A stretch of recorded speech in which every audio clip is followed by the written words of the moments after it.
ಅಲ್ಲಿ ಲಾಸ್ಟ್ ಯಾರ್ಯಾರು ದಯವಿಟ್ಟು ನಿಂತಿದ್ರೆ ಎಲ್ಲ ಕೂತ್ಕೊಳ್ಳಿ. ಕೂತ್ಕೊಂಡ್ಬಿಡಪ್ಪ ಎಲ್ಲ ದಯವಿಟ್ಟು. ಈಗ ಇಷ್ಟೊತ್ತನ ನಮ್ಮ ಯಾದಗಿರಿಯಲ್ಲಿ ನಮ್ಮ ತೋಟಗಾರಿಕೆ ಉಪನಿರ್ದೇಶಕರು ಹೇಳ್ತಾ ಇದ್ದೀವಿ ಎಷ್ಟು ಪ್ರದೇಶದಲ್ಲಿ ನೀರಾವರಿ ಇದೆ, ಎಷ್ಟು ಬೇರೆ ಬೇರೆ ಬೆಳೆಗಳನ್ನು ನಾವು ಬೆಳೀತಾ ಇದ್ದೀವಿ. ಸುಮಾರು 1 ಲಕ್ಷ ಹೆಕ್ಟೇರ್ನಷ್ಟು ನೀರಾವರಿ ಅಂತ ಹೇಳ್ತೀವಿ. 1 ಲಕ್ಷ ಹೆಕ್ಟೇರ್ ಅಂತಂದ್ರೆ ಸುಮಾರು ಬಹಳಷ್ಟು ಪ್ರಮಾಣದಲ್ಲಿ ನಾವು ಬಂಗಾರಕ್ಕೆ ಬೆಳಿಬೋದು. ಅಷ್ಟು ನೀರಾವರಿ ಪ್ರದೇಶಗಳಿರ್ತಕ್ಕಂಥ ಒಂದು ಜಿಲ್ಲೆ ಅಂತಂದರೆ ಪ್ರೊಬಬ್ಲಿ ಬಾಗಲಕೋಟೆ ನಂತರ ನೀರಾವರಿ ಪ್ರದೇಶದಲ್ಲಿ ಜಾಸ್ತಿ ಪ್ರದೇಶ ಇರ್ತಕ್ಕಂಥದ್ದು ಯಾದಗಿರಿ ಜಿಲ್ಲೆ. ಸೊ ಇವತ್ತಿನ ದಿವಸದಲ್ಲಿ ನಾವು ಇವತ್ತು ಈ ತಾಳೆ ಬೆಳೆ ಬಗ್ಗೆ ಒಂದು ವಿಚಾರ ಸಂಕಿರಣ.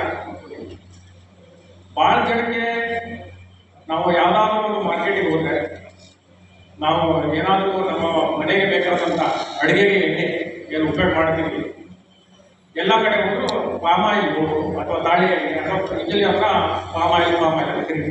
ಪಾಮ್ ಆಯಿಲ್ ಎಲ್ಲ ಕಡೆ ಸಿಗುತ್ತೆ.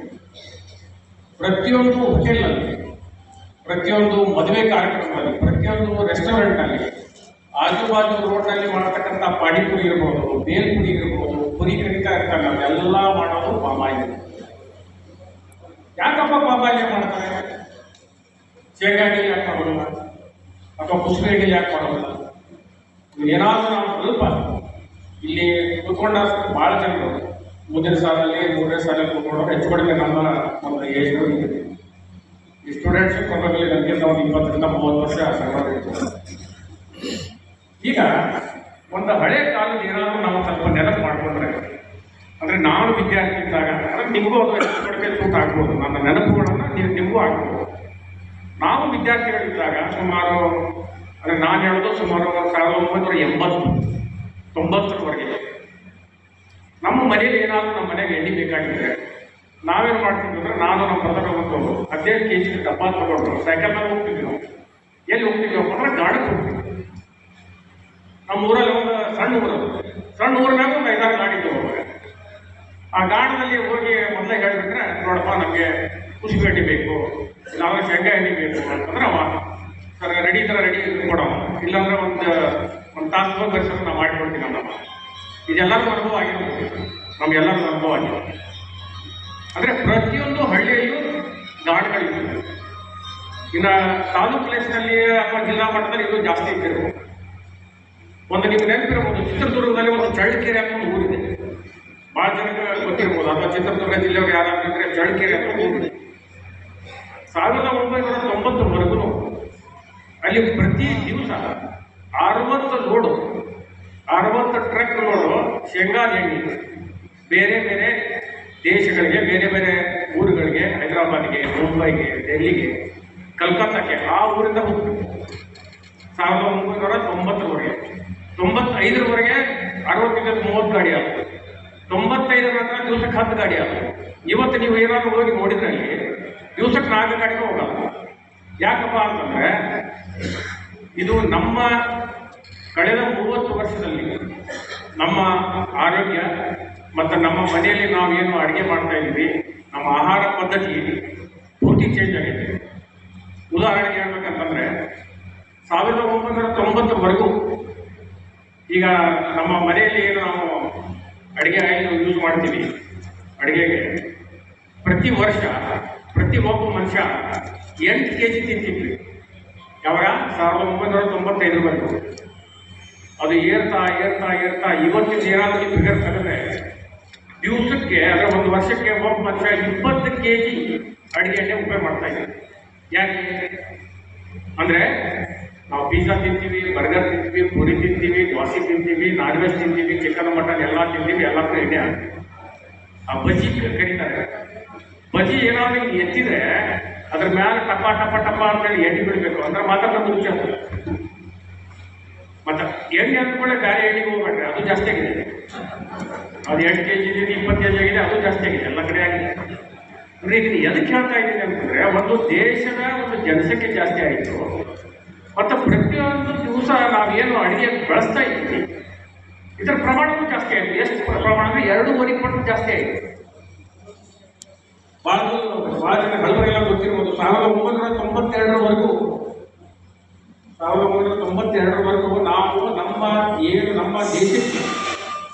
ದೇಶಕ್ಕೆ ಏನು ಬೇಕೋ ಖಾದ್ಯ ಎಣ್ಣೆ ಎಷ್ಟು ಬೇಕೋ ಅದನ್ನು ನಾವೇ ಉತ್ಪಾದನೆ ಮಾಡ್ತಾ ಇದ್ವಿ. ಅಂದರೆ ನಮ್ಮ ದೇಶದಲ್ಲಿನೇ ನಾವು ಎಣ್ಣೆ ಕಾಳು ಬೆಳೆಗಳನ್ನು ಬೆಳಿತಿದ್ವಿ.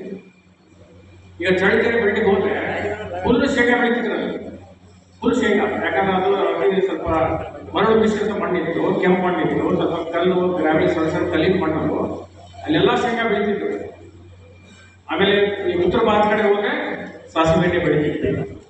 ಆಮೇಲೆ ಸ್ವಲ್ಪ ದಿವಸ ಆದ್ಮೇಲೆ ಸೂರ್ಯಪಾನ ಬಂತು, ಸನ್ಫ್ಲವರ್ ಬಂತು, ಸನ್ಫ್ಲವರ್ ಬೆಳೆಗೆ ಚಾಲೂ ಮಾಡಿದ್ದೀವಿ. ಆಮೇಲೆ ಸ್ವಲ್ಪ ದಿವಸ ಆದ್ಮೇಲೆ ಸೋಯಾಬೀನ್ ಅಂತ ಬಂತು. ಹೋದ ವರ್ಷ 2 ವರ್ಷಗಳ ರಾಯಚೂರಿನಲ್ಲಿ ಸುಮಾರು 40,000 ಎಕರೆ ಸೋಯಾಬೀನ್ ಬೆಳೆದು ನಿಮ್ಮಲ್ಲಿ ಬೆಳೆದ್ರೆ 3 ಕೋಟಿ ಆಗ್ತಿದೆ, ಬೆಳಗಾವಿ ಜಿಲ್ಲೆ ಬೆಳೆದು.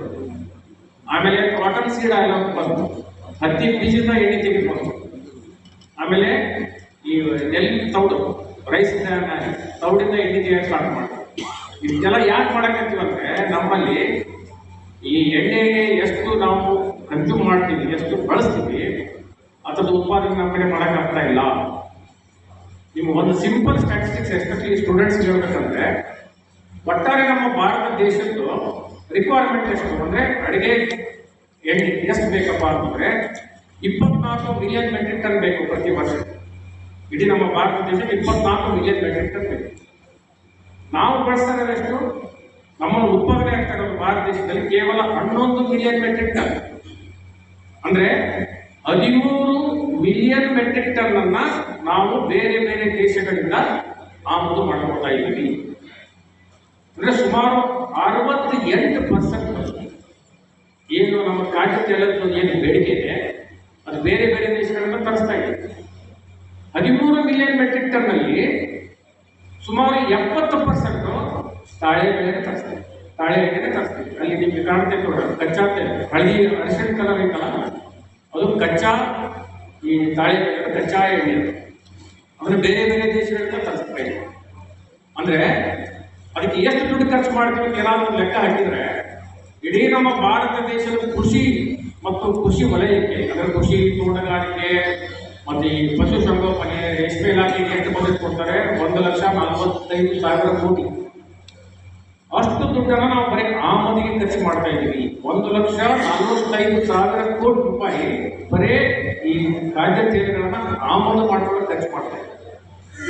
ಅಂದ್ರೆ ಭಾರತ ದೇಶದ ಆರ್ಥಿಕ ಸ್ಥಿತಿ, ಅಲ್ಲಿ ಇರ್ತಕ್ಕಂಥದ್ದು ಎಷ್ಟು ಆಮದಿಗೆ ನಾವು ಖರ್ಚು ಮಾಡ್ತಾ ಇದ್ದೀವಿ ಅಂತಕ್ಕಂಥದ್ದು ಒಂದು ನಿಮಗೆ ಇದರ ಮಹತ್ವ ಏನಾಗುತ್ತೆ ಇದಕ್ಕೆ ಹೇಳ್ತಾ ಇದ್ದೀವಿ.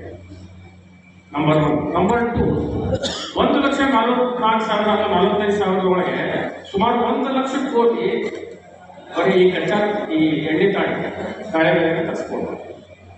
ಅಂದ್ರೆ ಅವಾಗ ಸರ್ಕಾರ ಯೋಚನೆ ಮಾಡುತ್ತೆ, ಅಲ್ಲಪ್ಪ ಎಷ್ಟು ದಿವಸದ ನಾವು ಹಿಂಗೆ ತರಿಸ್ಕೊಡೋದು, ನಿಮ್ಗೆ ಯಾಕೆ ತಾಳೆ ಮಾರ್ಕೆಟ್ನಾಗೆ ಯಾಕೆ ರೇಟ್ ಸಿಗುತ್ತೆ? 60 ರೂಪಾಯಿ 60 ರೂಪಾಯಿ ಸಿಗುತ್ತಲ್ಲ 1 kg. ಅತಿ ಚಲೋ ಅಂದ್ರೆ 70 ರೂಪಾಯಿ ಸಿಗುತ್ತೆ. 100 ಅದು ತಾಳೆ 105 ರೂಪಾಯಿ ನಿಮ್ಮ ಮಾರ್ಕೆಟ್ಗೆ 105 ರೂಪಾಯಿ ಬರ್ತಿಲ್ಲ. ಈ ಶೇಂಗಾ ಎಣ್ಣೆ 140, 150, 200 ರೂಪಾಯಿ, 185, 300.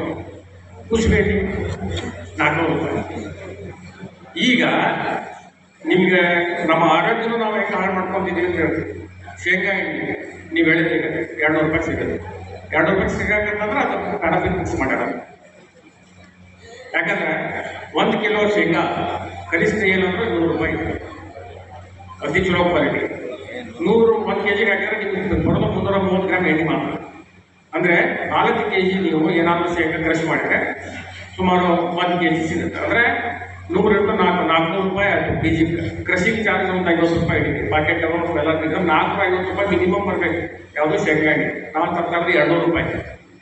ಅದಕ್ಕೆ ಅಲ್ಲಿ ಏನು ಮಾಡ್ತಾ ಇದ್ದಾರೆ, ಎಲ್ಲ ಪ್ಯಾರಾಫಿನ್ ಮಿಕ್ಸ್ ಮಾಡಿ ಎಲ್ಲ ಮಾರ್ಕೆಟಲ್ಲಿ ಮಾಡ್ತಾ ಇದ್ದಾರೆ. ನಮಗೂ ಏನಾಯ್ತು ಅಂದರೆ ಯಾವುದು ಸ್ವೈತೆ ಹೋಗ್ಬಿಡ್ತೀವಿ ನಾವು ನಮ್ಮ ಆರೋಗ್ಯ ಬಗ್ಗೆ ಎಲ್ಲ ಕಾಳಜಿ ಮಾಡ್ಬೋದು. ಯಾವುದು ಕಡಿಮೆ ರೇಟ್ ಸಿಗುತ್ತೆ ಅದು ಹೋಗ್ತೀವಿ. ಇಲ್ಲಿ ಈ ಆಗೋದ್ರಿಂದ ನಮ್ಮದು ಒಂದು ಆರ್ಥಿಕ, ನಮ್ಮ ದೇಶದ ಆರ್ಥಿಕ ಮಟ್ಟನೂ ಸುಧಾರಿಸ್ತಾ ಇಲ್ಲ. ಕೊನೆಗೆ ನಾವಿಂತ ಬೇರೆ ಬೇರೆ ಮಿಕ್ಸ್ಡ್ ಎಲ್ಲ ಎಣ್ಣೆ ತಿಂದು ನಮ್ಮ ಆರೋಗ್ಯನೂ ಸುಧಾರಣೆ ಆಗ್ತಾ ಇದೆ. ಈ ನಿಮಗೆಲ್ಲ ಗೊತ್ತಿರ್ಬೋದು ಎಷ್ಟು ರೋಗಗಳು, ಕೆಲವೊಂದು ಹೆಸರೇ ಇಲ್ಲ ರೋಗಕ್ಕೆ, ಅಷ್ಟು ರೋಗಗಳು ಬಂದು ನಮ್ಮ ದೋಸ್ತ ಬಂದು ಪಾಪ ರೋಗ ಬಂದು ಸಾಫ್ಟ್ವೇರ್ ಇಂಜಿನಿಯರ್ ಪಾಪ ಎಷ್ಟಪ್ಪ ನಿಮ್ದು ಪಗಾರ ಅಂತಂದ್ರೆ 5 ಲಕ್ಷ ರೂಪಾಯಿ ತಿಂಗಳಿಗೆ. ನಮಗೊಂದು 3 ತಿಂಗಳಿಗೆ 5 ಲಕ್ಷ ಬರ್ಬೋದು, ಅವ್ನು ತಿಂಗಳಿಗೆ 5 ಲಕ್ಷ ರೂಪಾಯಿ. ಅವ್ನು ಹೇಳ್ತಿಗೆ ಎಷ್ಟಪ್ಪ, ಅದಿಗೊಂದು 5 ಲಕ್ಷ ರೂಪಾಯಿ, 10 ಲಕ್ಷ ರೂಪಾಯಿ ತಿಂಗಳ ತೆಗಿತಾನೆ. ಏನೋ ಮನೆ ಎಷ್ಟು ಸುಖವಾಗಿದ್ದೀನಿ ನೀವು, ನಾವೆಲ್ಲ ಕಷ್ಟಪಡ್ಬೇಕಂತ ಅಂದ್ರೆ ದುಡ್ಡು ಐತಪ್ಪ ಅಷ್ಟೇ, ಸುಖವಾಗಿಲ್ಲ. ಯಾಕೆ ಏನಾಗಿದೆ ನಿಮಗೆ? ನೋಡೋಕ್ಕೆಲ್ಲ ಆರಾಮ, ನೀವು ಊಟ ಮಾಡ್ತೀವಿ, ಎಲ್ಲ ಮಾಡ್ತೀವಿ. ನೋಡ್ರಿ ಅವಾಗ ರೋಗ ಬಂದಲ್ಲಿ ಕಣ್ಣು ಮುಚ್ಚಕ್ಕಾಗೋದು. ರೆಪ್ಪಿ ನಾವು ಬಿಡ್ತೀವಿಲ್ಲ, ರೆಪ್ಪಿ ಬಿಡ್ತೀವಿಲ್ಲ ನಾವು. ನಮ್ಗೆ ಗೊತ್ತಾದ್ರೆ ನಾವು ರೆಪ್ಪಿ ಬಿಡ್ತೀವಿ, ಕಣ್ಣಾಗ ಓದುವಾಗ ಬಿಡ್ತೀವಿ, ಮಲ್ಕೊಂಡಾಗ ಮಾತ್ರ ಮುಚ್ಚಲ್ಲ. ಅವ್ನ ಕಣ್ಣಿನ ರೆಪ್ಪಿ ಬಂದಿದೆಯಲ್ಲ, ಯಾವಾಗ ಕಣ್ಣು ತೆಗ್ದಾರ ನೋಡ, ನಮ್ಗೆ ಅನಿಸ್ತದೆ ಇದೇ ಅಂತ ತೊಂಬರಿ ಇದ್ವಿ ಎಂಥ ರೋಗ ಪಾಪ. ಎಲ್ಲ ಮಾಡಿ ನಾವು ಗೂಗಲ್ ನೋಡೋದ, ಅಲ್ಲಿ ನೋಡೋದ, ಇಲ್ಲಿ ನೋಡ, ರೋಗಕ್ಕೆ ಹೆಸರೇ ಇಲ್ಲ. ಅದಕ್ಕೆ ನಾವು ಹೆಸರಿಟ್ಟಿವಿ ರೆಪ್ಪಿ ಬಡಿಯಲಾರದ ರೋಗ. ಅದಕ್ಕೆ ಹೆಸರು ರೆಪ್ಪಿ ಮುಚ್ಚುದೇ ನಾವು ಪಾಪ. ಮಕ್ಕೊಂಡಾಗ ಅಂತ ಮುಕ್ಕೊಂಡ ನಾವು ಉಳಿದ ದಿವಸ ಯಾವತ್ತೂ ರೆಪ್ಪಿ ಮಾಡಿದ್ವಿ. ಇವೆಲ್ಲ ರೋಗಗಳು ಯಾಕೆ ಬಂದಾವು ಅಂದರೆ ನಮ್ಮಲ್ಲಿ ಒಂದು ಆರೋಗ್ಯಕ್ಕೆ ಏನು ತಿನ್ಬೇಕು ಅನ್ನೋದು ನಮ್ಗೆ ಗೊತ್ತಿಲ್ಲ. ಎರಡನೇದು, ನಮ್ಮ ಆರ್ಥಿಕ ಸ್ಥಿತಿ ಬಗ್ಗೆ ನಾವು ಭಾಳ ಯೋಚನೆ ಮಾಡ್ತೀವಿ, ಬೇರೆ ಏನೂ ಯೋಚನೆ ಮಾಡೋಲ್ಲ. ನಮ್ಮ ದೇಶದ ಆರ್ಥಿಕ ಸ್ಥಿತಿ ಬಗ್ಗೆ ಯಾರೂ ಯೋಚನೆ ಮಾಡಿಲ್ಲ, ನಮ್ಮ ರಾಜ್ಯದ ಆರ್ಥಿಕ ಸ್ಥಿತಿ ಬಗ್ಗೆ ನಾವು ಯಾರು ಯೋಚನೆ ಮಾಡಿಲ್ಲ.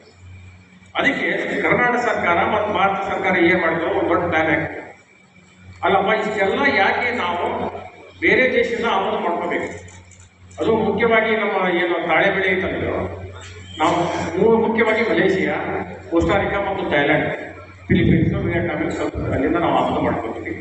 ಯುಕ್ರೇನ್ ದೇಶದಿಂದ ಸ್ವಲ್ಪ ಆಮದು ಮಾಡ್ಕೋತೀವಿ, ರಷ್ಯಾದಿಂದ ಆಮದು ಮಾಡ್ಕೋತೀವಿ. ಸೊ ಇದನ್ನ ನಾವು ತಪ್ಪಿಸ್ಬೇಕಂದ್ರೆ ಏನು ಮಾಡಬೇಕು, ನಾವೇ ಇಲ್ಲಿ ಎಣ್ಣೆ ಬೆಳೆಗಳನ್ನು ಬೆಳಿಬೇಕು. ಈಗ ಶೇಂಗಾ ಬೆಳಿಬೇಕಾದ್ರೆ ಅಲ್ಲಿ ನಮ್ಮದು ಉತ್ಪಾದಕತೆ ಕಡಿಮೆ ಆಗಿದೆ. ನಾವು ಸಣ್ಣವರಿಂದ ನಾವು ಶೇಂಗಾ ಬೆಳಿತಿದ್ವಿ. ಎಕರೆಗೆ ಏನಂದ್ರೆ 5 6 ಕ್ವಿಂಟಲ್ ತೆಗಿತಿದ್ವಿ. ಈಗ ತೆಗಿತಾರೆ 2 ಕ್ವಿಂಟಲ್ ಹೋಗೋದು. ಸೊ ಪ್ರೊಡಕ್ಟಿವಿಟಿ ಅಂದರೆ ಉತ್ಪಾದಕತೆ ಕಡಿಮೆ ಆಯಿತು. ಶೇಂಗಾ ಬೆಳೆ ಕಡಿಮೆ ಆಯಿತು, ಸೋಯಾಬೀನ್ ಕಡಿಮೆ ಆಯಿತು, ಕುಸುಬಿ ಅಂತೂ ಬೆಳೆಯವ ಇಲ್ಲ. ಈಗ ಮುಳ್ಳು ಚೂಸ್ತಾವು, ಲೇಬರ್ ಬರೋದಿಲ್ಲ, ಅರೆಸ್ಟ್ ಮಾಡ್ಬೇಕಾದ್ರೆ ಭಾಳ ತೊಂದ್ರಿ. ಅದಕ್ಕೆ ಏನು ಮಾಡಿದ್ರು, ಮುಳ್ಳು ಇಲ್ಲದ ಕುಸುಬಿ ತಗೊಂಡು ಈಗ ಸ್ವಲ್ಪ ಮತ್ತು ಏರಿಯಾ ಸ್ಟಾರ್ಟ್ ಆಗಿದೆ. ಗುಜರಾತ್, ರಾಜಸ್ಥಾನ, ಕೆಲವು ಕಡೆ, ಮಹಾರಾಷ್ಟ್ರ ಕಡೆ ಬರ್ತಾ ಇದೆ. ಅಂದರೆ ಇತ್ತೀಚಿನ ದಿನಗಳಲ್ಲಿ ನಮ್ಗೆ ಆರೋಗ್ಯದ ಬಗ್ಗೆ ಸ್ವಲ್ಪ ಕಾಳಜಿ ಸ್ಟಾರ್ಟ್ ಆಗಿದೆ. ಆವಾಗ ಇಲ್ಲಿ ಬೆಂಗಳೂರಿನಾಗ ಏನಾದ್ರು ಬಂದರೆ ಒಂದೊಂದೊಳಗೆ 2 ಹೆಂಗರು ಏನೋ ವುಡ್ ಪ್ರೆಸ್ ಆಯಿಲ್ ಅಂತ ಹೇಳಿ ನೀವೇ ಬೀಜ ತೊಗೊಂಡು ಹೋಗ್ಬೇಕು. ನೀವೇ ಶೇಂಗಾ ಬೀಜ ತೊಗೊಂಡ್ರೆ ನೀವು ಮುಂದೆ ಕ್ರಶ್ ಮಾಡಿದ್ದೆ ಕೆಜಿಗೆ 6 ರಿಂದ 8 ರೂಪಾಯಿ ರೇಟ್ ಮಾಡ್ತಾನೆ. ಆ ಕೊಬ್ಬರಿ ಅವ್ರು ಏನು ಬರುತ್ತೆ ಬೀಜ ಅವ್ರು ಇಟ್ಕೊಂಡು ನೀವು ಯಾವ ಬೀಜ ತೊಗೊಂಡು ಹೋಗ್ತೀರ ಅದು ಮಾಡಿ. ಇಲ್ಲಪ್ಪ ಅಂದರೆ ನಿಮಗೆ 400 ರೂಪಾಯಿ 500 ರೂಪಾಯಿಗೆ ಕುಸ್ಬೇಟಿ ಮಾಡ್ತೀವಿ. ಅಂದರೆ ಇಷ್ಟು ದಿವಸ ನಾವು ಏನು ಬೇಡ ಅದನ್ನೆಲ್ಲ ತಿಂದಿದ್ವಿ. ಆಮೇಲೆ ಈಗ 20 kg ಎಣ್ಣೆ ಆಗೈತಿ, ನೀವು ಕಡಿಮೆ ತಿನ್ನಬೇಕು ಅಂದ್ರೆ ನಾವು ಯಾರು ತಿನ್ನಕ್ಕೆ ಸಾಧ್ಯ ಇಲ್ಲ. ಯಾಕಂದ್ರೆ ನಮ್ಮ ಜನ್ರೇಷನ್ ಈಗ ಈ ಹುಡುಗರು ನೆಕ್ಸ್ಟ್ ಇನ್ನೂ ಜಾಸ್ತಿ ತಿನ್ನೋರು, ಕಡಿಮೆ ತಿನ್ನಲ್ಲ. ಎಣ್ಣೆ ಚಲೋ ಅಲ್ಲಪ್ಪ ತಿನ್ಬೇಡ್ರಿ, ಕರ್ದಿದ್ದು ತಿನ್ಬೇಡ ಅನ್ನೋರು ಬಿಡೋದಿಲ್ಲ, ಯಾಕಂದ್ರೆ ಅವ್ರಿಗೆ ಬಾಯಿ ಹಚ್ಚಿಬೇಕು. ಸೊ ಹಿಂಗಾಗಿ ನಾವೇನು ಮಾಡಬೇಕು, ಯಾವ್ಯಾವ ಈ ಎಣ್ಣೆ ಕೊಡ್ತಕ್ಕಂಥ ಬೆಳೆಗಳಿಗೆ ಪ್ರೋತ್ಸಾಹ ಕೊಡಬೇಕಾಗುತ್ತೆ. ಸೊ ಅದರಲ್ಲಿ ಮುಖ್ಯವಾಗಿ ಕಂಡು ಬಂದಿದ್ದು ಏನಪ್ಪ ಅಂದರೆ ಇದು ತಾಳೆ ಬೆಳೆ. ಯಾಕೆಪ್ಪ ಅಂತಂದ್ರೆ ಇದು ತಾಳೆ ಬೆಳೆ ಗಿಡದ ರೂಪದಲ್ಲಿ ಇರುತ್ತೆ. ಭಾಳ ಜನ ನೋಡಿರ್ಬೋದು. ಇದು ಒಂದ್ಸಲ ನಾಟಿ ಮಾಡಿದ್ರೆ 30 ವರ್ಷ ಇರುತ್ತೆ. ಇದು ತೋಟಪಟ್ಟಿ ಬೆಳೆಗಳು ಕರಿತೀವಿ, 30 ವರ್ಷ ಇರುತ್ತೆ. ಫಸ್ಟ್ ಹಚ್ಚಿದ ಮೇಲೆ ಗರಿಷ್ಠ 2 ರಿಂದ 3 ವರ್ಷಕ್ಕೆ ಹೂ ಬರೋಕ್ಕೆ ಸ್ಟಾರ್ಟ್ ಆಗುತ್ತೆ. 4ನೇ ವರ್ಷಕ್ಕೆ ಈ ಥರ ಕಾಯಿ ಬರುತ್ತೆ. ಅದಕ್ಕೆ ನಾವು ಹಣ್ಣಿನ ಬಂಚ್ ಕರಿತೀವಿ. ಈ ಥರ ಕಾಯಿಗಳು ಬರೋಕ್ಕೆ ಸ್ಟಾರ್ಟ್ ಆಗ್ತದೆ 4ನೇ ವರ್ಷಕ್ಕೆ. ಅದು ಹೆಂಗೆ ಇದಾಗುತ್ತೆ, ವಯಸ್ಸಾಗಿ ಇಳುವರಿ ಜಾಸ್ತಿ ಆಗ್ತಾ ಹೋಗುತ್ತೆ. 20 ವರ್ಷದ ತನಕ ಜಾಸ್ತಿ ಇಳುವರಿ ಬರುತ್ತೆ. ಮತ್ತು 20 ರಿಂದ 25 ವರ್ಷದಲ್ಲಿ ಕಡಿಮೆ ಆಗುತ್ತೆ. 25 ವರ್ಷದಿಂದ ಮತ್ತೆ ಕಡಿಮೆ ಆಗಿ ಇದರ ಒಟ್ಟಾಡಿದ ಜೀವಿತಾವಧಿ 30 ವರ್ಷ. ಆಮೇಲೆ ಇದು ಬೇರೆ ಬೆಳೆಗಳಿಗೆ ಕಂಪೇರ್ ಮಾಡಿದ್ರೆ 4 ಪಟ್ಟು ಜಾಸ್ತಿ ಈ ಎಣ್ಣೆ ಕೊಡ್ತಕ್ಕಂಥ ಒಂದು ಗುಣಧರ್ಮ ಇದೆ. ಅಂದರೆ 1 ಕ್ವಿಂಟಲ್ ನಮ್ಮ ಶೇಂಗಾ ಎಣ್ಣೆ 1 ಕ್ವಿಂಟಲ್ ಎಣ್ಣೆ ಕೊಟ್ಟರೆ ಇದು 4 ಕ್ವಿಂಟಲ್ ಎಣ್ಣೆ. ಇಡೀ ಪ್ರಪಂಚದಲ್ಲಿ ಜಾಸ್ತಿ ಎಣ್ಣೆ ಕೊಡ್ತಕ್ಕಂಥ ಬೆಳೆ ತಾಳೆ. ಸೊ ಇದನ್ನ ನಾವು ಯಾಕೆ ನಮ್ಮ ರಾಜ್ಯದಲ್ಲಿ ಅಥವಾ ನಮ್ಮ ದೇಶದಲ್ಲಿ ಮಾಡಬಾರ್ದು ಅಂತೇಳಿ ಸರ್ಕಾರ ಯೋಚನೆ ಮಾಡಿದೆ. ಯಾಕಂದ್ರೆ ಇದಕ್ಕೆ ಇಳುವರಿ ಜಾಸ್ತಿ ಇದೆ ಮತ್ತು ಜಾಸ್ತಿ ಜನ ತಿನ್ನಕ್ಕಂತಾಗ ಹಿಂಗಾಗಿ ಜಾಸ್ತಿ ಮಾಡಿದ್ರೆ ಹೆಂಗಂತಂದಾಗ ಸುಮಾರು 10-15 ವರ್ಷದಿಂದಲೇ ಒಂದು ರಿಪೋರ್ಟ್ ಮಾಡಿದ್ರು. ಮತ್ತು 2007ರಲ್ಲಿ ಮತ್ತೊಂದು ಸಲ ಬಂದರು.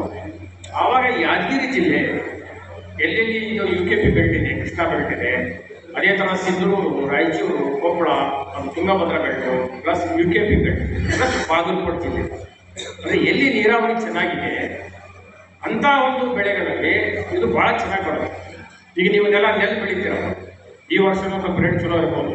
ಬಟ್ ಎವರೇಜ್ ನಿಮಗೆ ಏನಾದರೂ ನೀವು ಅದನ್ನು ಪ್ರಾಫಿಟ್ ಅಂತ ಲೆಕ್ಕ ಹಾಕಿದ್ರೆ ನಂದು ಒಂದು 3 ಎಕರೆ ಇದೆ ಅಲ್ಲಿ ಬೆಳಿತೀನಿ ನಾನು. ನಾವು ಲಾಡಿ ಕೊಟ್ಟಿದ್ದೆ ಅವ್ನು 5,000 ರೂಪಾಯಿ ತಂದು ಕೊಡೋ ಎಕರೆಗೆ 5,000 ರೂಪಾಯಿ ತಂದು ಕೊಡ್ತಾರೆ ಅವ್ನು ಬೆಳಿಗ್ಗೆ 15,000 ರೂಪಾಯಿ ತಂದು ಕೊಡ್ತಾನೆ. 2 ಬೆಳೆ ಮಾಡ್ತಾನೆ, ಒಂದು ವರ್ಷಕ್ಕೆ 30,000 ರೂಪಾಯಿ ಕೊಡ್ತಾನೆ ನನಗೆ. ನಾವು ಏನು ನಮ್ಮ ದೇಗುರಿಕೆ ಮಾಡಿದ್ರೆ ನಮ್ಮ ಕಡೆ ಕೊಡ್ಬೇಕು ಗೊತ್ತಿಲ್ಲ. ಬರೀ ವರ್ಷಕ್ಕೆ ಒಂದು 40 ಎಕರೆಗೆ ನನಗೆ 10,000 ರೂಪಾಯಿ ತಂದು ಕೊಡ್ತಾನೆ 2 ಬೆಳಿಗ್ಗೆ. ಅವನ್ನೆಲ್ಲ ಕಂಪೇರ್ ಮಾಡಿದರೆ ಇದು ಭಾಳ ಉತ್ತಮ. ಇದು ನೀವು ಭಾಳ ಚಲೋ ತೆಗೆ ಬೆಳೆದ್ರೆ 6ನೇ ವರ್ಷಕ್ಕೆ ಬೇಡ 7ನೇ ವರ್ಷಕ್ಕೆ 10 ಟನ್ ಇಳುವರಿ ತೆಗಿಬೋದು. 1 ಎಕರೆಗೆ 10 ಟನ್ ಇಳುವರಿ ತೆಗೆದ್ರೆ ನಿಮಗೆ ಇದಕ್ಕೊಂದು ಇನ್ನೊಂದು ಅಡ್ವಾಂಟೇಜ್ ಇದೆಯಪ್ಪ. ಇದು ಯಾರು ಕಡ್ರು ಕರ್ಕೊಂಡು ಹೋಗಾಕೋದು, ಬೇರೆ ಬೆಳೆ ಆದರೆ ಕರ್ಕೊಂಡು ಹೋಗೋದು. ಇದನ್ನು ಕರ್ಕೊಂಡು ಹೋದ್ರೆ ನಾವು ಏನು ಮಾಡ್ತಾನೆ, ಏನು ಮಾರಕ್ಕೆ ಯಾರು ತೊಗೊಳೋದಿಲ್ಲ. APM ಸೆಕ್ಟರ್ ಅಂತಾರೆ ಅಲ್ಲೂ ತೊಗೊಳಲ್ಲ, ಬೇರೆ ಎಲ್ಲರೂ ಹೋಗಿ ದಳ್ಳಾಳ ಕೊಟ್ಟರೆ ಅವರು ತೊಗೊಳಲ್ಲ. ತೊಗೊಳೋರು ಯಾರು ಕಂಪನಿಯವರು ತೊಗೊಳ್ಳೋದು. ಆ ಕಂಪನಿಯವ್ರು ತೊಗೋಬೇಕು, ಆ ಕಂಪನಿಯವರ ಅವ್ರ ಕೃಷಿ ಮಷಿನ್ ಹಾಕಬೇಕು, ಎಣ್ಣೆ ತೆಗಿಬೇಕು. ಸೊ ಬೇರೆ ಏನು ಮಾರ್ಕೆಟ್ ಇಲ್ಲ. ಸೊ ಕಳ್ತನ ಅಂತೂ ಆಗೋ ಸಾಧ್ಯತೆ ಇಲ್ಲ. ನಂಬರ್ 1. ನಂಬರ್ 2, ನಿಮಗೆ ಇದು ಏನಪ್ಪಾ ಅಂತಂದ್ರೆ ರೋಗ ಕೀಟಗಳು ಭಾಳ ಕಡಿಮೆ. ಈ ಬೇರೆ ಬೇರೆ ಬೆಳೆಗಳಿಗೆ ನೀವು ನೋಡಿದ್ರೆ ರೋಗ ಕೀಟ ಭಾಳ ಕಡಿಮೆ ಇದೆ. ಆಮೇಲೆ ನಿಮ್ಗೆ ಸರ್ಕಾರದ ಸವಲತ್ತುಗಳು 1ನೇ ವರ್ಷ ಯಾರು ಗಿಡ ಹಾಕ್ತೀವಿ. ಈಗ 2 ಥರದ ಒಂದು ನಮ್ಮ ಭಾರತ ದೇಶದಲ್ಲಿ ಇರ್ತಕ್ಕಂಥ ಗಿಡಗಳು ಹತ್ತಿರ 20,000 ರೂಪಾಯಿ ಪರ್ ಎಕರೆ ಕೊಡ್ತಾರೆ. ಹೊರ ದೇಶದ ಹತ್ತಿರ 29,000 ರೂಪಾಯಿ ಪರ್ ಎಕರೆ ಕೊಡ್ತಾರೆ. 4 ವರ್ಷ ಇದು ಇಳುವರಿ ಬರೋಲ್ಲ ಅಂತೇಳಿ ನೀವೇನಾದರೂ ಅಂತರ ಬೆಳೆ ಮಾಡಿದ್ರೆ ಅಂತರ ಬೆಳೆಗೆ ಸುಮಾರು 5,250 ರೂಪಾಯಿ ಸಬ್ಸಿಡಿ ಕೊಡ್ತಾರೆ. ಒಂದು ಡ್ರಿಪ್ ಹಾಕಿದ್ರೆ ಡ್ರಿಪ್ ಸಬ್ಸಿಡಿ ಕೊಡ್ತಾರೆ. ಆಮೇಲೆ 4 ವರ್ಷ ನಿಮಗೆ ಮೇಂಟೆನೆನ್ಸ್ ಕೊಡ್ತಾರೆ. ಆಮೇಲೆ ನಿಮಗೆ ಪ್ರತಿ ತಿಂಗಳು 2 ಸಲ ಕಟ್ ಆಗ್ತದೆ. 2 ಸಲ ಕಟ್ ಹಾಕ್ಕೊಳ್ಳಿ. ನಿಮ್ಮ ಕಂಪ್ನಿಯವರು ನಿಮ್ಮ ಗ್ರೂಪಿಗೆ ಸೇರಿಸ್ಕೊಳ್ತಾರೆ. ನಿಮ್ಮ ವಾಟ್ಸಪ್ ಗ್ರೂಪ್ ಏನೋ ಒಂದು ಗ್ರೂಪ್ ಮಾಡ್ತಾರೆ. ಇಂಥ ದಿವಸ ನಿಮ್ಗೆ ಕಟಾವು ಬರುತ್ತೆ ಅಂತ ಹೇಳ್ತಾರೆ ಅವರು. ನೀವು ಕಟಾವು ಮಾಡಿಟ್ಬಿಟ್ರೆ ಒಂದು ನೀರಷ್ಟು ಸಮೀಪ ಯಾವ್ದಾದ್ರು ಒಂದು ಜಾಗ ಕೊಡ್ತಾರೆ. ಇಲ್ಲ ಜಾಸ್ತಿ ಬಂದರೆ ನೀವು ತೋಟಕ್ಕೆ ಗಾಡಿ ತೊಗೊಂಡ್ಬರ್ತಾರೆ. ನಿಮ್ಮ ಮುಂದೆ ತೂಕ ಮಾಡ್ತಾರೆ. ತೂಕ ನೀವು ಮುಂದೆ ಮಾಡಿ ನಿಮ್ಮ ಮುಂದೆ ಬರೀತಾರೆ ಇಷ್ಟು ತೂಕ ಇದೆ ಅಂತ ಹೇಳಿ. ಆಮೇಲೆ ಗೌರ್ಮೆಂಟ್ ಏನು ಪ್ರತಿ ತಿಂಗಳು ರೇಟ್ ಫಿಕ್ಸ್ ಆಗ್ತದೆ. ಪ್ರತಿ ತಿಂಗಳು ಒಂದ್ಸಲ 12,000 ರೂಪಾಯಿ ಕೊಡ್ತೈತೆ, ಒಂದ್ಸಲ 13,000 ಕೊಡ್ತೈತೆ, ಒಂದ್ಸಲ 21,000 ರೂಪಾಯಿ. ಈಗ ಹೆಚ್ಚು ಕಡಿಮೆ 12,000-13,000 ರೂಪಾಯಿ. ಅದನ್ನು ನಿಮಗೆ ಮುಂದಿನ ತಿಂಗಳು 15ನೇ ತಾರೀಕು ನಿಮ್ಮ ಅಕೌಂಟಿಗೆ ಪೇಮೆಂಟ್ ಮಾಡಿ. ಸೊ ಇಷ್ಟು ಮಾರ್ಕೆಟ್ ಇದೆ, ವೆಲ್ ಎಸ್ಟಾಬ್ಲಿಷ್ಡ್ ಮಾರ್ಕೆಟ್. ಬೇರೆ ಯಾವುದೂ ತೊಂದರೆ ಇಲ್ಲ. ಬಟ್ 2 ತೊಂದರೆ ಇದಾವೆ. ಏನು ತೊಂದರೆ ಇದಾವಪ್ಪ ಅಂದ್ರೆ ದೊಡ್ಡದು ಆದಾಗೆ ಅದನ್ನು ನೀವು ಕಟ್ ಮಾಡೋದು, ಬಂಚ್ ಕಟ್ ಮಾಡೋಕ್ಕೆ ಸ್ವಲ್ಪ ತೊಂದರೆ ಆಗುತ್ತೆ. ಯಾಕಂದ್ರೆ 8-10 ವರ್ಷ ತನಕ ಏನಂತ ಸಮಸ್ಯೆ ಆಗಲ್ಲ. ಅದು ಯಾವಾಗ 20 ಫೀಟ್ ಹೋಗ್ತೈತಿ ಅಂದರೆ ಸುಮಾರು 20 ವರ್ಷದ ನಂತರ ಅಲ್ಲಿ ಕಟ್ ಮಾಡಬೇಕಾದ್ರೆ ನಿಮಗೆ ಈ ಯಾವುದಾದ್ರು ಸಲಕರಣೆಗಳು ಬೇಕಾಗುತ್ತವೆ. ಅದಕ್ಕೂ ನಾವು ಸಬ್ಸಿಡಿ ಕೊಡ್ತೀವಿ. ಅದು ಸ್ವಲ್ಪ ತ್ರಾಸ ಆಗುತ್ತೆ. ಬಟ್ ನಿಮ್ಗೆ ಯಾರಾದ್ರೂ ಒಬ್ಬರು ಲೇಬರ್ ಸರಿಯಾಗಿ ಕಲ್ತಾರೆ ಅದಕ್ಕೂ ಸಬ್ಸಿಡಿ ಕೊಡ್ತೀವಿ. ಯಾಕೆ ಕಟ್ಟಿಂಗ್ ಹಾರ್ವೆಸ್ಟರ್ಸ್ಗೆ ಕೊಡ್ತೀವಿ, ಕೊಯ್ಲು ಮಾಡ್ತಕ್ಕಂಥ ಉಪಕರಣಗಳಿಗೆ ಕೊಡ್ತೀವಿ. ಆಮೇಲೆ ಯಾರು 20 ಫೀಟ್ಗಿಂತ ಜಾಸ್ತಿ ಕಟ್ ಮಾಡ್ತಾರೆ ಅವ್ರಿಗೂ ಸದ್ಯಕ್ಕೆ ಹಾರ್ವೆಸ್ಟಿಂಗ್ ಸರ್ಟಿಫಿಕೇಟ್ ಕೊಡ್ತೀವಿ. ಒಂದು ಕಣ್ಣಿಗೆ 1,000 ರೂಪಾಯಿ ಲೇಬರ್ ಜಾಸ್ತಿ ಆಗುತ್ತೆ. ಆ ಒಂದು ಉದ್ದೇಶಕ್ಕೆ 1,000 ರೂಪಾಯಿ ಎಕ್ಸ್ಟ್ರಾ ನಾವು ಕೊಡ್ತೀವಿ. ಅಂದರೆ ಕಂಪನಿ ಕೊಡೋಕ್ಕಿಂತ ಹೆಚ್ಚು ನಾವು 1,000 ರೂಪಾಯಿ ಕೊಡ್ತೀವಿ. ಹಂಗೆ 15,000 ರೂಪಾಯಿ ಕೊಡೋದು 1 ಎಕರೆ ಒಬ್ಬರು ಕೊಡ್ಬೋದು, 1 ಎಕರೆ. ಆ ಥರ ಫೆಸಿಲಿಟಿ ಇದೆ. ಆಮೇಲೆ ಇನ್ನೊಂದು ವೆರಿ ಇಂಪಾರ್ಟೆಂಟ್ ಏನಪ್ಪ ಅಂತಂದರೆ ಇದಕ್ಕೆ ಬೆಂಬಲ ಬೆಲೆ ಇದೆ, ಕನಿಷ್ಠ ಬೆಂಬಲ ಬೆಲೆ. ನಾವು ಮುಂಚೆ ಮಾಡ್ತಿದ್ವಿ 2 ವರ್ಷದ ಮೊದಲು, ಅಂದರೆ ಇಲ್ಲಿವರೆಗೂ ನಾವು ಕರ್ನಾಟಕ ಸರ್ಕಾರ ಬೆಂಬಲ ಬೆಲೆ ಘೋಷಣೆ ಮಾಡ್ತೀವಿ. ಈಗೇನು ಮಾಡುತ್ತೆ, ಭಾರತ ಸರ್ಕಾರ ಬೆಂಬಲ ಬೆಲೆ ಘೋಷಣೆ ಮಾಡುತ್ತೆ ಪ್ರತಿ ವರ್ಷ ಅಂದರೆ ಇವರಿಗೆ ಒಂದು ಆಯ್ ಇಯರ್ ಅಂತ ಕರೀತಾರೆ. ಅದು ಯಾವಾಗ ಸ್ಟಾರ್ಟ್ ಆಗುತ್ತೆ, ನವೆಂಬರ್ 1ನೇ ತಾರೀಕು ಸ್ಟಾರ್ಟ್ ಆಗುತ್ತೆ. ನೆಕ್ಸ್ಟ್ ಇಯರ್ ಅಕ್ಟೋಬರ್ 3 ಅಂತ ಮುಗಿತದೆ. ಅದಕ್ಕೆ ಆಯ್ ಇಯರ್ ಅಂತ ಕರಿತೀವಿ ನಾವು. ಸೊ ಪ್ರತಿ ಒಂದು ಆಯ್ ಇಯರ್ಗೆ ಒಂದು ರೇಟನ್ನು ಫಿಕ್ಸ್ ಮಾಡ್ತಾರೆ. ಈಗ 13,346 ರೂಪಾಯಿ ಒಂದು ಟನ್ನಿಗೆ ಹೋದ ವರ್ಷ, ಅಂದರೆ ನವೆಂಬರ್ 22ರಿಂದ ಅಕ್ಟೋಬರ್ 23ವರೆಗೂ 13,346 ರೂಪಾಯಿ ಗೌರ್ಮೆಂಟ್ ಆಫ್ ಇಂಡಿಯಾ ಫಿಕ್ಸ್ ಮಾಡಿದ್ದಾರೆ. ಸಪೋಸ್ ಇವತ್ತಿನ ರೇಟು 12,400 ರೂಪಾಯಿ. ಈಗ 12,400 ರೂಪಾಯಿ ರೇಟ್ ಇದೆ. 12,400 ರೂಪಾಯಿ ಕಂಪನಿಯವ್ರು ನಿಮ್ಮ ಅಕೌಂಟಿಗೆ ಹಾಕ್ತಾರೆ. ಇನ್ನು ಏನು ಉಳಿತಲ್ಲ ವ್ಯತ್ಯಾಸ 1,000 ರೂಪಾಯಿ, ಅದರ ಗೌರ್ಮೆಂಟ್ ಆಫ್ ಇಂಡಿಯಾದವರು ನಿಮ್ಮ ಅಕೌಂಟಿಗೆ ಹಾಕ್ತಾರೆ. ಸೊ ನಿಮ್ಗೆ 13,346 ರೂಪಾಯಿಗಿಂತ ಕಡಿಮೆ ರೇಟ್ ಬರೋದೇ ಇಲ್ಲ. ಅಂದರೆ ಆ ವ್ಯತ್ಯಾಸ ಏನಿದೆ ಅದು ಬರೋದು ಲೇಟ್ ಆಗುತ್ತೆ ನಿಮ್ಗೆ ಅಷ್ಟೇ. ಯಾಕಂದ್ರೆ ಅದು 1 ವರ್ಷ 1.5 ವರ್ಷ ಆದ್ಮೇಲೆ ಇಮಿಡಿಯೇಟ್ ಬರಲ್ಲ. ಅವರು ವರ್ಷಕ್ಕೆ ಒಂದೇ ಸಲ ಕೊಡೋದು. ಈಗ ಅಕ್ಟೋಬರ್ 22-23 ಈಗ ಪ್ರೋಸೆಸ್ ಮಾಡಕತ್ತಾರೆ. ಅವ್ರದೇ ಆದ ಕೆಲವೊಂದು ಪ್ರೊಸೀಜರ್ ಡಾಕ್ಯುಮೆಂಟ್ ಕೊಡಬೇಕು, ಆಧಾರ್ ಲಿಂಕ್ ಇರಬೇಕು, ಆಧಾರ್ಗೆ ಯಾವುದು ಬ್ಯಾಂಕ್ ಅಕೌಂಟ್ ಇದೆ ಅವನ್ನೆಲ್ಲ ನೋಡಿ ಅದನ್ನು ವೆರಿಫೈ ಮಾಡಿ ಕೊಡ್ತಾರೆ. ಈಗ ನನಗೆ ಇನ್ನೊಂದು ಮುಂದಿನ ತಿಂಗಳಲ್ಲಿ ಹೋದ ವರ್ಷಕ್ಕೆ ಎಷ್ಟು ಬಾಕಿ ಇದೆ, ಸುಮಾರು 2 ಕೋಟಿ ರೂಪಾಯಿ ಬರಬೇಕು ನಮ್ಮ ಒಟ್ಟಾರೆ ನಮ್ಮ ಕರ್ನಾಟಕ ರಾಜ್ಯದ ರೈತರಿಗೆ. ಅದು ಬರೋ ಚಾನ್ಸ್ ಇದೆ, ಮೋಸ್ಟ್ಲಿ ಅಕ್ಟೋಬರ್ನಲ್ಲಿ ಬರಬಹುದು ಅಂತ ನಾವು ಅಂದ್ಕೊಂಡಿದ್ದೀವಿ. ಸೊ ಇಷ್ಟೆಲ್ಲ ಸೌಕರ್ಯಗಳಿದ್ದಾವೆ, ಸಬ್ಸಿಡಿಗಳಿದ್ದಾವೆ. ಆಮೇಲೆ ಈ ಕಂಪ್ನಿಯವರು ಸಹ ನಿಮ್ಮ ಜೊತೆ ಇರ್ತಾರೆ. ಕಂಪ್ನಿಯಲ್ಲಿ ಒಬ್ಬರೊಬ್ಬರು ಒಂದೊಂದು ಡಿಸ್ಟ್ರಿಕ್ಟ್ಗೆ ಒಬ್ಬೊಬ್ಬರು ಕೋಆರ್ಡಿನೇಟರ್ ಅಂತ ಇರ್ತಾರೆ. ಅವರು ಸಹ ನಮಗೆ ಈ ಗಿಡಗಳನ್ನು ಯಾವ ಥರ ನಾಟಿ ಮಾಡಬೇಕು, ನಾಟಿ ಮಾಡಿದ್ರೆ ಯಾವ ಥರ ನೀರು ಕೊಡಬೇಕು, ಮುಂದಿನ ದಿನಗಳಲ್ಲಿ ಅದನ್ನ ಅಂತರ ಬೆಳೆ ಯಾವ್ದು ಮಾಡಬೇಕು, ಎಷ್ಟು ಗೊಬ್ಬರ ಹಾಕಬೇಕು, ಎಲ್ಲ ತಿಳಿಸ್ಕೊಡೋಕ್ಕೆ ನಮ್ಮ ಅಧಿಕಾರಿಗಳು ಮತ್ತು ಕಂಪನಿಯವರು ಇರ್ತಾರೆ. ಇದು ಒಟ್ಟಾರೆ ಏನಪ್ಪ ಅಂದರೆ ನೀವು ಇದು ಒಂದು ವೆರಿ ಇಂಪಾರ್ಟೆಂಟ್ ಅಂದರೆ ನೀರು ಬೇಕಾಗ್ತದೆ. ನೀರಿಲ್ಲದೆ ಈ ಬೇರೆ ಬೇರೆ ಬೆಳೆ ಬೆಳೆದಾಗ ಬೆಳೆಯೋಕ್ಕಾಗಲ್ಲ. ಇದಕ್ಕೆ ನೀರು ಬೇಕು. ಮೊದಲು ಸಣ್ಣದಿದ್ದಾಗ ಸುಮಾರು ದಿವಸಕ್ಕೆ 50 ಲೀಟರ್ ಬೇಕಾಗುತ್ತೆ. ಅದಾಗೆ ಗಿಡ ಎತ್ತರ ಆದಾಗ ಅದ್ರಾಗೆ 250 300 ಲೀಟರ್ ನೀರು ಬೇಕು ಒಂದು ಗಿಡಕ್ಕೆ. ಸಪೋಸ್ 10 ವರ್ಷದ ಗಿಡಕ್ಕೆ 300 ಲೀಟರ್ ನೀರು ಬೇಕಾಗುತ್ತೆ. ಸೊ ಅದಕ್ಕೆ ನಾವು ಯಾಕೆ ನೀರಾವರಿ ಇದ್ದವರಿಗೆ ಯಾಕೆ ನಮ್ಗೆ ಜಾಸ್ತಿ ಹೇಳ್ತಾ ಇದ್ದೀವಿ ಅಂದರೆ, ನಿಮ್ಮಲ್ಲಿ ನೀರು ಇರುತ್ತೆ, ನೀರು ಇರೋದ್ರಿಂದ ಇದನ್ನು ಚೆನ್ನಾಗಿ ಮಾಡಬಹುದು. ಬೇರೆ ಬೇರೆ ಈ ನೆಲ್ಲಿರಬಹುದು ಅಥವಾ ಕಬ್ಬು ಆ ಬೆಳೆಗಳಿಗೆ ನಾವು ಏನಾದರೂ ಇದನ್ನು ವ್ಯತ್ಯಾಸ ಹೊಲಿಸಿದರೆ ಇದು ಭಾಳ ಉತ್ತಮ ಬೆಳೆ. ಮತ್ತು ಹೆಂಗೆ ಗೊಬ್ಬರ ಕೊಡ್ತೀವಿ, ಹೆಂಗೆ ನೀರು ಕೊಡ್ತೀವಿ, ಅದು ಕೊಟ್ಬಿಟ್ರೆ ನೀವು ಇನ್ನೂ ಜಾಸ್ತಿ ಇಳುವರಿ ತೆಗಿಬೋದು. ಇಲ್ಲೂ ಯಾದಗಿರಿಯಲ್ಲಿ ನನಗೆ ಗೊತ್ತಿದ್ದ ಪ್ರಕಾರ ಒಳ್ಳೆ ಇಳುವರಿ ತೆಗೆದೋಗಿದ್ದಾರೆ. ಇಲ್ಲೇ ಪಕ್ಕಕ್ಕೆ ಹೋದರೆ ಆಂಧ್ರದವರು ಒಬ್ಬರು 50 ಟನ್ ಒಂದು ಎಕರೆಗೆ, ಅಂದರೆ 20 ಟನ್ ಒಂದು ಎಕರೆ ತಗೊಳ್ತಾರೆ.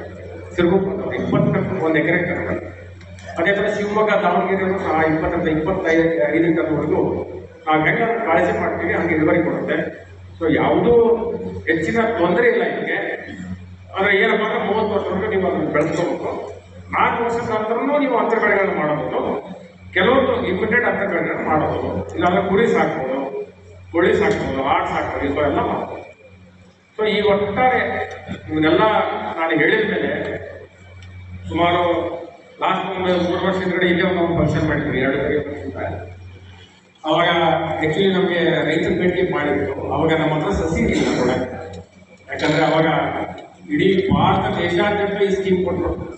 ಎಸ್ಪೆಷಲಿ ಆಸಾಮು, ಅಂಡಮಾನ್ ನಿಕೋಬಾರು ಅವ್ರಿಗೆ ಜಾಸ್ತಿ ಟಾರ್ಗೆಟ್ ಕೊಟ್ಟರು, ಅವ್ರಿಗೆ ಜಾಸ್ತಿ ಸಬ್ಸಿಡಿ ಕೊಟ್ಟರು. ಭಾಳಷ್ಟು ಕಂಪ್ನಿಯವರು ಬಂದ್ಬಿಟ್ಟು ಎಲ್ಲ ಆ ಕಡೆ ಜಾಸ್ತಿ ಆಸಾಮ್ಗೆ ಮತ್ತು ಬಿಹಾರ್ಗೆ ಆ ಕಡೆ ನಾರ್ತ್ ಈಸ್ಟಿಗೆ ಭಾಳಷ್ಟು ಇದನ್ನು ಕೊಡ್ತು. ಅವಾಗ ನಮ್ಮ ಹತ್ರನೂ ತೊಂದರೆ ಇತ್ತು. ಅವಾಗ ಈಗ ಏನು ಸಸಿಗಳದ್ದು ತೊಂದರೆ ಇಲ್ಲ. ನಮ್ಮ ಕಡೆ ಏನು ಆಮೋದ ಮಾಡಿಸ್ಕೊಂಡು ಸಸಿಗಳನ್ನ ಇಂಪೋರ್ಟ್ ಮಾಡ್ಕೊತೀವಿ. ಅಲ್ಲಿಂದ ಬೇರೆ ಬೇರೆ ದೇಶಗಳನ್ನು ಇಂಪೋರ್ಟ್ ಮಾಡ್ಕೊತೀವಿ. ಅದು ಆಲ್ರೆಡಿ ನರ್ಸರಿ ಇದೆ. ನಮ್ಮ ಒಡಿಗೆರೆ ಹತ್ರ ಒಂದು ನರ್ಸರಿ ಕಂಪ್ನಿಯವರೇ ಮಾಡಿದ್ದಾರೆ, ಬೇಕಾದ್ರೆ ನೀವು ಹೋಗಿ ನೋಡ್ಬೋದು. ಅದೇ ಥರ ಯಾರ್ಯಾರು ತಾಳೆ ಬೆಳೆ ಬೆಳೆದಿದ್ದಾರೆ, ನಿಮ್ಮ ಜಿಲ್ಲೆಯಲ್ಲಿ ಯಾರು ಬೆಳೆದಿದ್ದಾರೆ ಅವ್ರ ಜೊತೆ ನೀವು ಹೋಗಿ ಅವರ ಅಭಿಪ್ರಾಯಗಳನ್ನು ಕೇಳ್ಬೋದು. ಹೆಂಗಪ್ಪ ಈ ಬೆಳೆ ಹೆಂಗೆ ಎಲ್ಲ ಮಾಹಿತಿ ತಗೊಂಡು ಇದು ಮುಂದಿನ ದಿನಗಳಲ್ಲಿ ಮಾಡಿದರೆ, ಚೆನ್ನಾಗಿ ವ್ಯವಸಾಯ ಮಾಡಿದರೆ ಒಳ್ಳೆಯ ಒಂದು ಆದಾಯ ಬರ್ತಕ್ಕಂಥದ್ದಿದೆ. ಮತ್ತು ಸರ್ಕಾರ ಇದರಿಗೆ ಭಾಳಷ್ಟು ಸವಲತ್ತುಗಳನ್ನು ಕೊಡ್ತಾ ಇದೆ. ಆದ್ದರಿಂದ ನೀವು ಹೋಗಿ ಯಾರ್ಯಾರು ತಾಳೆ ಬೆಳೆ ಬೆಳೆದಿದ್ರಿ ಒಂದ್ಸಲ ಬೇಕಾದ್ರೆ ಅವ್ರ ತೋಟಕ್ಕೆ ಹೋಗಿ ಅವ್ರ ಜೊತೆ ನೀವು ಅಭಿಪ್ರಾಯ ಹಂಚಿಕೊಡ್ರಿ. ನೀವು ಸರಿ ಅನಿಸಿದ್ರೆ ಈ ಬೆಳೆ ಮಾಡೋಕ್ಕೆ ನೀವು ಮುಂದೆ ಬಂದರೆ ಮುಂದಿನ ದಿನಗಳಲ್ಲಿ ನಮ್ಮ ದೇಶದ ಆರ್ಥಿಕತೆ, ರಾಜ್ಯದ ಆರ್ಥಿಕತೆ, ನಮ್ಮ ಖಾದ್ಯತೆ ಎಲ್ಲದ್ದು ನಾವೇನು ಎಣ್ಣೆಯ ಉತ್ಪಾದನೆ, ಒಂದು ಸ್ವಾವಲಂಬನೆ ಮತ್ತು ನಮ್ಮ ಆರೋಗ್ಯ, ಇಷ್ಟು 5 ನಾವು ಕಾಪಾಡಬೇಕು. ಸೊ ಇಷ್ಟೇ ನನಗೆ ಇಲ್ಲಿ ಕರೆಸಿ ನನಗೆ ಉದ್ಘಾಟನೆ ಮಾಡೋಕ್ಕೆ ಅವಕಾಶ ಕೊಟ್ಟು ನಾವು ಮಾತಾಡೋಕ್ಕೆ ಅವಕಾಶ ಕೊಟ್ಟಿದ್ದು ತಮ್ಮೆಲ್ಲರಿಗೂ ಅಭಿನಂದನೆಗಳನ್ನು ಸಲ್ಲಿಸಿ ನಾನು ಮಾತನಾಡ್ತೀನಿ.